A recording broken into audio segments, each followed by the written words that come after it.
नमस्कार दोस्तों, I am sure कि कल से आप लगातार एक पर्टिकुलर रिपोर्ट के बारे में चर्चा कर रहे होंगे, सुन रहे होंगे। कई सारे ऐसे हेडलाइंस आ रहे हैं कि Indian Muslim population grow faster. सही बात है, 1951 के बाद से अगर आप देखोगे तो इंडियन मुस्लिम पॉपुलेशन बाकी रिलीजन के मुकाबले तेजी से ग्रो की है, लेकिन उसमें गिरावट भी आपको काफी ज्यादा देखने को मिलेगा। यहां पर आप देख सकते हो Muslims in India have highest fertility rate among major religious group.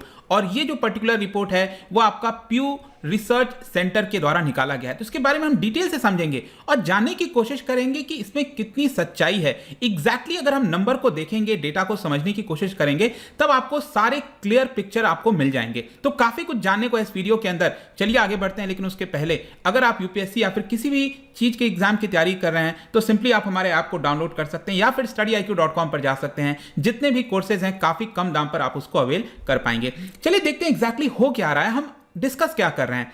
देखिए, एक तो पता होना चाहिए आपको, वॉशिंगटन डीसी अमेरिका के अंदर एक नॉन प्रॉफिट ऑर्गेनाइजेशन है जिसका नाम है प्यू रिसर्च सेंटर। समय समय पर अलग अलग प्रकार के इनके रिपोर्ट आते रहते हैं। तो भारत का पॉपुलेशन के अंदर जो रिलीजियस कॉम्पोजिशन है, मतलब जो हमारी पूरी आबादी है उसके अंदर कौन से रिलीजन से लोग बिलोंग करते हैं, उसी को लेकर एक पूरा रिपोर्ट निकाला गया है। या आप रिपोर्ट देख सकते हो, रिलीजियस कॉम्पोजिशन ऑफ इंडिया, ये इनके द्वारा बताया गया है। और इसके अंदर ये बोला है कि जो ऑब्वियस सी बात है, जो सबसे लार्जेस्ट रिलीजियस ग्रुप है वो एक तो हिंदू हैं और सेकंड नंबर पर आपको मुस्लिम देखने को मिलेगा। तो यहां पर अगर हम सबसे पहले देखें कि ये डेटा कहां से आया है, क्योंकि पहला तो सवाल यही आता है ना कि ये जो प्यू रिसर्च सेंटर है, क्या ये खुद से कुछ काउंटिंग ऑब्वियस सी बातें नहीं कर सकते हैं भारत जैसे इतने बड़े देश में। तो यहां पर क्या होता है कि जो भारत सरकार के द्वारा डेटा जनरेट किया जाता है, एक तो आपको पता है सेंसस होता है हर 10 साल में, और एक नेशनल फैमिली हेल्थ सर्वे होता है। तो दोनों के डेटा को यहां पर मर्ज करके यहां पर जो एक रिपोर्ट है उसको तैयार किया गया है और 3 मेन फैक्टर्स को लिया गया है। क्योंकि अगर आप रिलीजियस कॉम्पोजिशन की बात करिए तो उसके अंदर जो भी चेंज होगा वो 3 फैक्टर की वजह से होगा।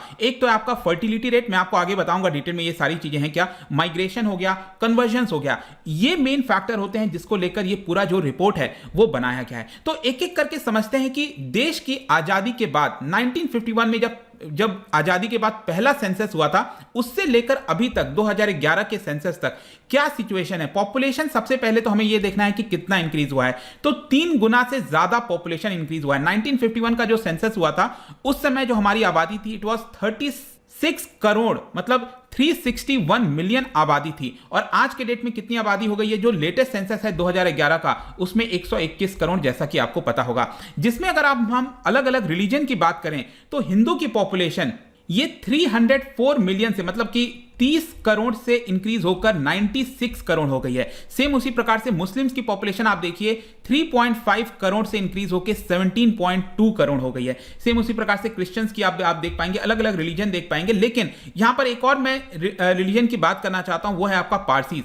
पारसीज की पॉपुलेशन एक्चुअल में आधी हो गई है और आज के डेट में करीब 60,000 के आसपास देखने को मिलता है। और यहां पर एक और चीज इंपॉर्टेंट है, वो है आपका पॉपुलेशन ग्रोथ। यहां पर तो हमने एब्सोल्यूट नंबर की बात की कि कितना पॉपुलेशन इंक्रीज हो रहा है, लेकिन अगर हम ग्रोथ की बात करें, मतलब परसेंटेज वाइज, आप देखते होंगे ना हर 10 साल में जो सेंसस आता है, तो पिछले 10 साल पहले से लेकर इस बार का अगर हम कंपेयर करें तो कितना परसेंटेज ग्रोथ हुआ है, तो इसमें आपको गिरावट देखने को मिलेगा, स्पेशली 1990s के बाद से। यहां पर एक बहुत ही अच्छा ये आप ग्राफ देख सकते हो। यहां पर आपको देखने को मिलेगा जो ओवरऑल पॉपुलेशन है, जैसे 1951 में जो ग्रोथ था पूरे इंडिया का पॉपुलेशन का, वो 22% होता था हर 10 साल में, और आज के डेट में ये करीब कितना हो गया है, 18% के आसपास देखने को मिलेगा 2011 के सेंसस हम देखें तो। लेकिन सबसे ज्यादा जो ग्रोथ है, स्पेशली यहां पर आप देखिए जो मुस्लिम पॉपुलेशन का ग्रोथ है 1951 में 33% था, ये अभी के लिए अगर आप देखो तो इसमें गिरावट है, 25% से ग्रो हो रहा है। सेम अगर हम हिंदूज की बात करें तो ये 21% से ग्रो होता था, उसके बाद अभी ये 17% से ग्रो हो रहा है। मतलब कहने का मतलब है कि पहले आजादी के समय गैप ज्यादा था,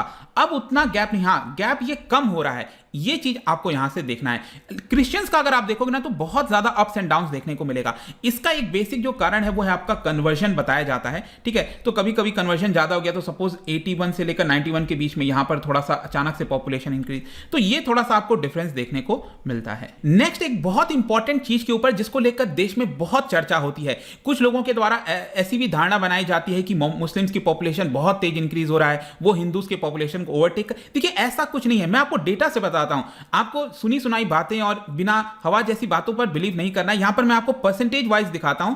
यह बात बिल्कुल सही है कि मुस्लिम्स की पॉपुलेशन थोड़ी इंक्रीज तो हुई है। ये आप देख सकते हैं 1951 से अगर हम 2011 के बीच में देखें तो 1951 में आप देखो जो मुस्लिम्स की पॉपुलेशन थी पूरे इंडिया के अंदर वो था 9.8% और आज ये इंक्रीज होकर हो गया है 14.2%, मतलब करीब 4% का इंक्रीज देखने को मिलेगा। और हिंदूज का पॉपुलेशन अगर हम देखें, मतलब आप कितने समय की बात कर रहे हो, आप सोचो, आप 70 साल की बात कर रहे हो। 70 साल में अगर हम यहां पर मुस्लिम्स को पॉपुलेशन, ओवरऑल पॉपुलेशन में 4% की वृद्धि हुई है और हिंदूज की पॉपुलेशन उसी प्रकार से गिरी है, मतलब 4% का शेयर गिरा है। पहले 84% हुआ करता था 1951 में अगर हम देखें टोटल पॉपुलेशन में, और आज ये पॉपुलेशन कितना है, करीब 80% के आसपास। मतलब यहां पर गिरावट देखने को मिलेगा शेयर के अंदर और मुस्लिम्स की पॉपुलेशन में बढ़ोतरी देखने को मिल रही है। लेकिन आप सोच के देखो ना, अगर इस तरह की धारणा बनाई जाती कि मुस्लिम की पॉपुलेशन बहुत ही ज्यादा इंक्रीज कर रही है और ओवरटेक कर लेगी, क्या आपको लग रहा है 70 साल में तो ये डिफरेंस आपको आया है?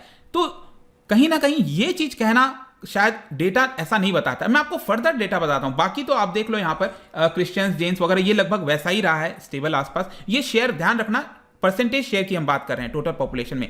आपको और जो अगला डेटा है इससे आपको चीजें एकदम क्लियर हो जाएंगी। मैं ऐसा क्यों कह रहा हूं, देखो फर्टिलिटी रेट एक बहुत बड़ा इंडिकेशन होता है कि पॉपुलेशन किस तरफ जा रही है। आपको पता है फर्टिलिटी रेट का मतलब यह होता है कि एक जो महिला है वो अपने पूरे जीवन काल में कितने बच्चे को जन्म देती है। ठीक है, भारत का अगर टोटल भारत का फर्टिलिटी रेट अगर आप देखोगे तो इट इज अराउंड 2.2। कहने का मतलब है भारत के अंदर एवरेज में हर एक महिला 2.2 बच्चे को जन्म देती है। ऑब्वियसली बात है 2.2 नहीं हो सकता, तो आप ऐसे समझिए कि हर 10 महिला भारत के अंदर वो 22 बच्चे को जन्म देती है। ठीक है, और ये लगभग रिप्लेसमेंट फर्टिलिटी रेट पर हम आ चुके हैं। रिप्लेसमेंट का मतलब होता है कि जो हमारी पॉपुलेशन है वो एकदम स्टेबल रहेगी, उसको कहते हैं 2.1 फर्टिलिटी रेट कहते हैं। ठीक है, हर 10 महिला यहां पर 21 बच्चे को जन्म दे जब। ठीक है, अब हम अगर रिलीजन वाइज देखें तो यहां पर आपको यह देखने को मिलेगा कि पहले मुस्लिम्स का फर्टिलिटी रेट 1951 में बहुत हुआ करता था। इट इज आप देख सकते हो 4.4। इसका मतलब यह हुआ कि हर 10 मुस्लिम महिला 44 बच्चे को जन्म देती थी। लेकिन अब ध्यान से देखना, उसी समय, अच्छा शायद मैंने 1951 बोल दिया, ध्यान रखिएगा मैं 1992 की बात कर रहा हूं। ठीक है, 1992 में अगर आप देखो तो हर 10 मुस्लिम महिला जो है 44 बच्चे को जन्म देती थी। हिंदूज का अगर हम देखें 1992 में तो हर 10 महिला हिंदू वो 33 बच्चे को जन्म देती थी। तो यहां पर जो गैप है वो ज्यादा था पहले।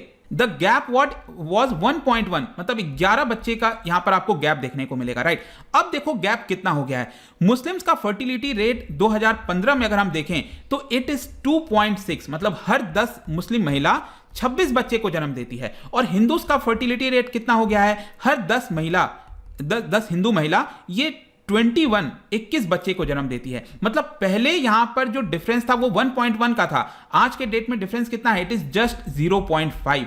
तो इससे आपको क्लियर दिख रहा है कि मुस्लिम्स का जो फर्टिलिटी रेट है उसमें काफी बड़ी गिरावट हुई है। और एक तरह से ये इंडिकेट ये करता है कि जैसे जैसे एजुकेशन का पेनिट्रेशन होता जाएगा, डेवलपिंग से हम डेवलप की तरफ बढ़ते जाएंगे, इंफ्रास्ट्रक्चर होगा, मतलब जिस तरह से चीजें विकसित होंगी ना वैसे वैसे आपको फर्टिलिटी रेट भी और नीचे जाते हुए देखने को मिलेगा। इनफैक्ट ऑलरेडी हिंदूज का रिप्लेसमेंट आ चुका है 2.1 फर्टिलिटी रेट, क्रिश्चियंस का ऑलरेडी नीचे है 2 है, बुद्धिस्ट बाकी को तो और नीचे जा रहा है। जैन का आप देखो इट इज 1.2, मतलब ये इंडिकेट करता है कि आगे आने वाले समय में जैन की पॉपुलेशन कम होगी।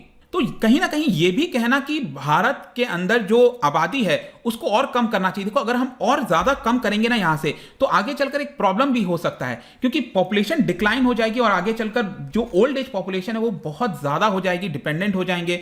और जैसा सिचुएशन आज जापान की हम बात करते हैं, चाइना जिस तरफ जा रहा है वैसा भी नहीं करना है हमको। ठीक है, तो पॉपुलेशन डेफिनेटली जितनी इंक्रीज होनी थी वो हो चुकी है। अब यहां से आपको पॉपुलेशन जो वो स्टेबल ही देखने को मिलेगा। और जैसा मैंने आपको बताया यहां पर जो सबसे सिग्निफिकेंट चीज है कि मुस्लिम्स और हिंदूज का जो गैप है फर्टिलिटी रेट का वो काफी हद तक अब डिक्रीज हो गया है यहां पर। अब इससे आपको सब अंदाजा लग जाना चाहिए। अब अगर हम बात करें पूरे विश्व के अंदर हिंदूज मुस्लिम्स की पॉपुलेशन की आबादी कितना, अगर हम हिंदूज की स्पेसिफिक देखें तो आपको पता होगा 2 हिंदूज मेजॉरिटी देश हैं पूरे विश्व के अंदर। एक है आपका ऑब्वियसली बात है भारत और दूसरा है नेपाल।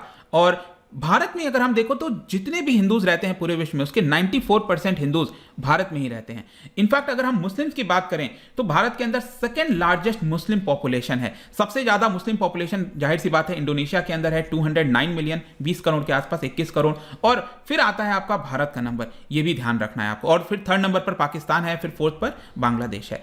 अब यहां पर अगर हम स्टेट वाइज बात करें, राज्यों के हिसाब से, तो राज्य में अगर हम देखें टोटल 35 स्टेट्स में, देखो 35 क्यों बोला गया, क्योंकि एक तो जो यूनियन टेरिटरीज है उसको भी स्टेट के तौर पर अगर आप देखो, और क्योंकि इनके पास जो डेटा है वो लद्दाख का अलग से नहीं है, जम्मू एंड कश्मीर का कंबाइन है, तो टोटल 35 स्टेट्स इसलिए बोला जा रहा है। ठीक है, तो पूरे 35 स्टेट्स में अगर आप देखोगे तो 28 स्टेट्स में हिंदूज मेजॉरिटी में हैं। यहां पर आप देख सकते हैं उत्तर प्रदेश 80% हिंदूज हैं, राजस्थान में 88%, गुजरात 89%, मध्य प्रदेश, मतलब करीब 28 राज्यों में आपको हिंदूज मेजॉरिटी में मिलेंगे। जहां तक मुस्लिम्स मेजॉरिटी की बात है तो सिर्फ 2 ऐसे राज्य हैं, एक तो है आपका जम्मू कश्मीर, दूसरा है फिर यहां पर आप देख सकते हो लक्षद्वीप। ठीक है, तो लक्षद्वीप में तो बहुत ही कम आबादी है, लाइक 1 लाख से भी कम आबादी वहां पर आपको देखने को मिलेगा।